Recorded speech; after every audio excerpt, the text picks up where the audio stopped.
Sir, இப்போது நாம் வீட்டில் சமைக்கும் சமையல் பொருள்களிலும் கூட அதன் மூலமாக கூட கேன்சர் வருதுன்னு சொல்கிறாங்க. இப்போது அப்படின்னாக்க ஆரோக்கியமான உணவை எப்படி தயாரிப்பது அப்படிங்கிறத பற்றி சொல்லுங்கள் டாக்டர். எல்லாமே தனியாக வீட்டில் பெண்கள் அரைச்சி தனியாக செய்வாங்க. ஆரோக்கியமாக அவங்களும் இருந்தாங்க, குடும்பத்தையும் ஆரோக்கியமாக வச்சுக்கிட்டாங்க, எல்லோரும் ஆரோக்கியமாக இருந்தாங்க. இன்றைக்கி கேட்டால் நாங்களும் படிக்கணும், நாங்களும் வேலைக்கு போகிறோம், நாங்களும் பிஸி அப்படின்ற லைஃப் ஸ்டைல் வந்துட்டனால ஈவன் இட்லி மாவை கூட கடையிலேருந்து வாங்கி ஊற்றி சாப்பிட்ற நிலைமைக்கு வந்துட்டாங்க மக்கள். இட்லி மாவு, தோசை மாவு விற்கிற கடைகள் ரொம்ப பெருகி போச்சு. ஹோட்டல்லேருந்து வாங்கி சாப்பிட்ற குடும்பங்கள் நிறைய ஆயிட்டாங்க. சமைக்கிறதே ஒரு பலுவாக, சமைக்கிறதே ஒரு பாரமாக, சமைக்கிறதே ஒரு சாபக்கேடாக நினைக்கிற மாதிரி மாறிட்டு வருது இன்றைக்கி. இதை நீங்களே ப்ராக்டிக்கலாக பார்த்துருக்கலாம். ஹோட்டலில் வாங்கி சாப்பிடாத ஃபேமிலியே இல்லை. வீக்லி ஒன்ஸ், வீக்லி டைம்ஸாவது ஹோட்டலில் போய் சாப்பிடணும் அப்படின்ற கல்ச்சர் வந்துட்டுருக்கு. இது சரியானதாக தவறானதான்? முழுக்க முழுக்க தவறானது. இதனுடைய பலனையை அந்த குடும்பத்திலும் அனுபவித்து கொண்டு தான் இருக்கின்றார்கள். ஆனால் புரிந்து கொள்ளவில்லை. கடையில் வாங்குறது எல்லாமே கெமிக்கல், உரம் போட்டது, யூரியா போட்டது, சுவாசிக்கிற காற்று சுத்தமில்லை, பொல்யூட்டட், குடிக்கிற தண்ணி சுத்தமில்லை, பொல்யூட்டட், கேன் வாட்டர் வாங்குகிறோம், பாட்டில்டு வாட்டர் வாங்குகிறோம், அது சக்கை தண்ணி, உள்ள ஒன்றுமே சத்து கிடையாது. Right, okay. உணவு பாய்சன். இப்படி பஞ்சபூதங்களையும் நாம் எல்லாத்தையும் கெடுத்து வச்சுருக்கிறோம். பஞ்சபூதங்களையும். ஒரு மனிதன் எதனால் ஆனவன்? பஞ்சபூதங்களால் ஆனவன், உங்களுக்கே தெரியும். ஒரு பூத்தையும் கெடுத்து வச்சுருக்கோம். நீரை கெடுத்து வச்சுருக்கோம், நிலத்தை கெடுத்து வச்சுருக்கோம், ஆகாயத்தை கெடுத்து வச்சுருக்கோம், காற்றை கெடுத்து வச்சுருக்கோம். இப்படி எல்லா பூதங்களுமே, நீர், நிலம், நெருப்பு, காற்று, ஆகாயம் எல்லாத்தையுமே கெடுத்து வச்சுருக்கோம். அப்போது அதனாலான மனிதன் எப்படி இருப்பான்? டாக்ஸினாக தான் இருப்பான். அப்போ அந்த டாக்ஸினோட கூட இந்த டாக்ஸின்லாம் சேரும்போது நோய்கள் வரத்தான் செய்யும். அப்போ என்ன தான் வழி? நீங்கள் போய் கடையில் வாங்குறீங்க, நீங்கள் விவசாயம் பண்ண முடியாது. கடையில் போய் வாங்குறீங்க, கடையில் அவர் என்ன பண்ணுவார்? அவருக்கு என்ன பொருள் கிடைக்குதோ அங்கே தான் போய் வாங்குவார். விவசாயிகள்கிட்டும் வாங்குவார். விவசாயி என்ன பண்ணுறாங்க? விவசாயி நிறைய ஈல்டு வரணும், நோய் வரக்கூடாதுக்காக கெமிக்கலை போட ஆரம்பிக்கிறாங்க. அப்போ பேசிக் எங்கே இருக்குது? விவசாயத்தில் இருக்குது. நீங்கள் அங்கே ஒன்றும் பண்ணாமல் நீங்கள் மார்க்கெட்டில் வாங்கி வீட்டில் கொண்டு சமைச்சா பாய்சன் தான். என்ன பண்ண முடியும்? Beyond our control. Beyond our control. எல்லாமே பியாண்ட் அவர் கண்ட்ரோல். நீர் இல்லாமல், நெருப்பு இல்லாமல், காற்று இல்லாமல், ஆகாயம் இல்லாமல், இந்த பஞ்சபூதங்கள் எதுவுமே இல்லாமல் நம்மளால் வாழ முடியாது. ஆனால் பஞ்சபூதங்களையும் நமக்கு எடுத்து வச்சுருக்கிறோம். அப்போ பஞ்சபூதங்களான உடம்பும் நம்ம சஃபராயிட்டு தான் இருக்கும். அப்போ எப்படி தான் வழி? என்ன தான் வழி? இங்கே தான் ஒரு கேள்வி. கடவுள் அன்புமயமானவர் அப்படின்னா அப்போ நம்மளை ஏன் இப்படி கஷ்டப்பட விடுறாரு? அப்போ நாம் ஏன் கஷ்டப்படுறோம்? நமக்கு கிடைக்கலையே. நாம் பணமே கொடுக்குறனா கூட அந்த மாதிரி இயற்கையான ஆரோக்கியமான பொருள் கிடையில. இன்றைக்கி மார்க்கெட்டில் விற்கிற பொருளில் கூட ஆர்கானிக் விற்கிறாங்களோ இல்லையே, அதில் பாதி உண்மையிலேயே ஆர்கானிக் இல்லை. மக்களுடைய வீக்னஸை புரிஞ்சுக்கிறாங்க. மக்கள் ஆரோக்கியத்துக்காக ஆர்கானிக் விரும்புகிறாங்கன்னு தெரிஞ்சுக்கிறாங்க. இதை பயன்படுத்தி கொண்டு ஆர்கானிக் என்ற பேரில் இன்ஆர்கானிக் பொருளை விற்கிறாங்க. எல்லாரையும் நம்ம சொல்லலை, இப்படிப்பட்ட மக்களும் இருக்கிறார்கள். அது அவங்க மனசாட்சிக்கு தெரியும்.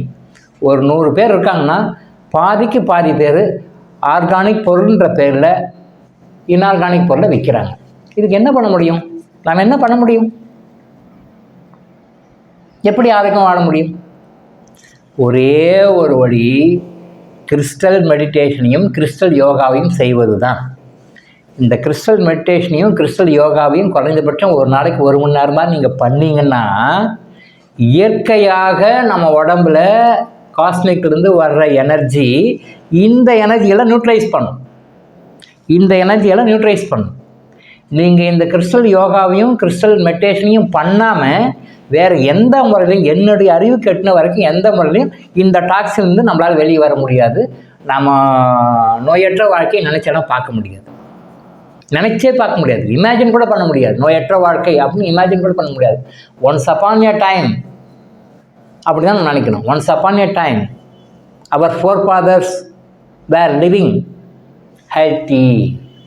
healthfully அப்படி தான் சொல்லணும். என்னுடைய முன்னோர்கள் ஒரு காலத்தில் ஆரோக்கியமாக வாழ்ந்து கொண்டு தான் இருக்கணும்னு நாம் சொல்ல முடியும். நாம் வாழ்கிறேன்னு சொல்லவே முடியாது. இம்பாசிபிள். நாளுக்கு நாள் நோய்கள் இல்லாத மனிதனே இல்லை.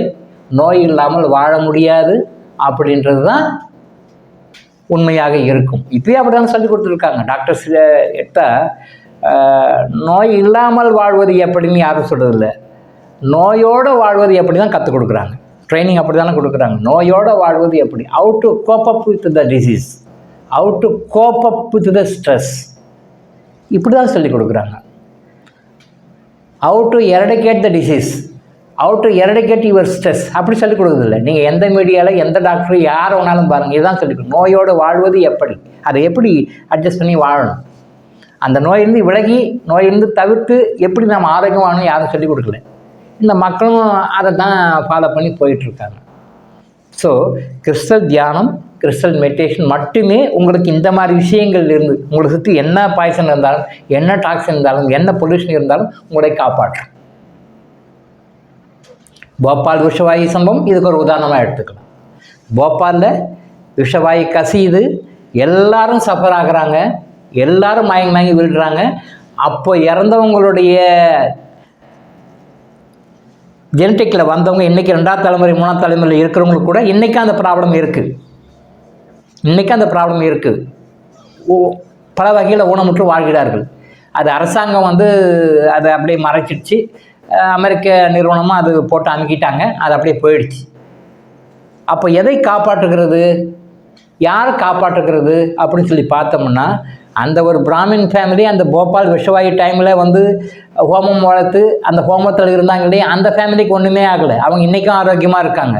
அந்த நேரத்தில் மூடநம்பிக்கை என்று சொல்லப்படுகின்ற, முட்டாள்தனம் என்று சொல்லப்படுகின்ற, அறிவாளிகளால் மட்டுமே உணரப்படக்கூடிய, உண்மையான அறிவாளிகள் மட்டும் உணரப்படக்கூடிய அந்த ஹோம புகை தான் அங்கே இருக்கிற எல்லா பொல்யூஷனையும் நீக்கி அவங்கள காப்பாற்றியது. இது உலகறிந்த உண்மை. இது நான் சொல்ல, உலகத்தில் தெரியும், எல்லாருக்கும் தெரியும், மீடியாவுக்கு எல்லாருக்கும் தெரியும், பேப்பரில் எல்லாருக்கும் தெரியும். ஸோ அப்பேற்பட்ட டாக்ஸினை அந்த ஹோம புகையை முறிச்சது. கேட்டால் இந்தியன் ட்ரெடிஷன்னுவாங்க, ஏமாத்து வேலைன்னுவாங்க. இந்த ஏமாத்து வேலைலாம் கிடையாது. அந்த விஷயத்தை அது முறிச்சுதான் இல்லையா. அதே மாதிரி நீங்கள் நடைமுறை வாழ்க்கையில் சில விஷயங்களை ஃபாலோ பண்ணீங்கன்னு சொல்லி சொன்னால், இந்து மதத்தில் சொல்லியிருக்கின்ற விஷயங்கள்லாம் மூடநம்பிக்கையெல்லாம் கிடையாது, ஏமாத்து வேலையும் கிடையாது, சயின்டிஃபிக் வேஸ். அதை நம்ம சரியான ஆங்கில புரிஞ்சுக்கணும். இந்த மாதிரி கிறிஸ்டல் யோகா, கிறிஸ்டல் தியானம் மாதிரி சில விஷயங்கள் நீங்கள் வீட்டிலேருந்து பண்ணிங்கன்னா இந்த மாதிரி பாதிப்புகள்லேருந்து உங்களால் நிரந்தரமாக மீட்டுக்கொள்ள முடியும். இந்த பாதிப்புகள்லேருந்து நீங்கள் எந்த வகையிலும் பாதிக்கப்பட மாட்டீங்க, என்றைக்கும் ஆரோக்கியமாக இருப்பீங்க. ஸோ கிறிஸ்டல் யோகாவுக்கும் கிறிஸ்டல் தியானத்துக்கும் முக்கியத்துவம் கொடுத்தா மட்டும்தான் இது சாத்தியம். இதை வாழ்க்கையில் ரெகுலராக ஃபாலோ பண்ண ட்ரை பண்ணுங்கள். டாக்டர் இளங்கோ ஆயுஷ் ஹாஸ்பிட்டல் வழங்கும் விழிப்புணர்வு இது.